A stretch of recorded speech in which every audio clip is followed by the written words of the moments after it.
Sir செங்கோட்டையனுடைய கட்சி பதவி பறிக்கப்பட்டிருக்கு sir. இப்போ இபிஎஸ் பரிசு அதை நீங்க எப்படி சார் பாக்குறீங்க? விநாச காலே விபரீத புத்திம்பாங்க. கரெக்டா?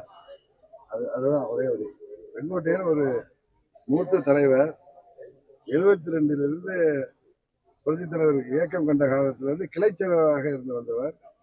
77 தொடர்ந்து சட்டமன்ற உறுப்பினராக புரட்சி தலைவர் காலத்துல மாவட்ட கழக செயலராக இருந்தவர்.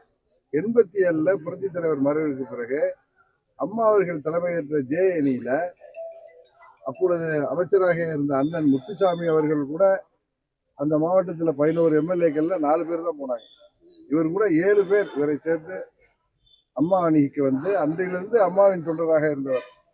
எத்தனையோ ஏற்றத்தாழ்வுகளுக்கு பிறகும் அந்த காலகட்டங்களில் எல்லாம் விசுவாசத்தோடு அம்மாவின் தொண்டராக பணியாற்றியவர்.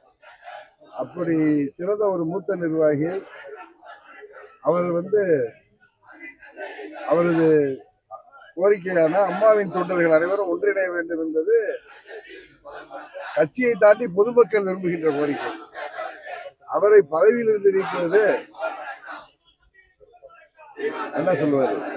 அதான் நான் சொன்னேன், கெடுவான் கேடு நினைப்பான், விநாச காலை விபரீத புத்தி என்பார்களே, அது போல ஒரு செயல் நடத்திருக்கிறார்கள். அது அவருக்கு பின்னடைவல்ல, அதை செய்தவர்களுக்கு தான் பின்னடைவு என்பதை காலம் உணர்த்தும்.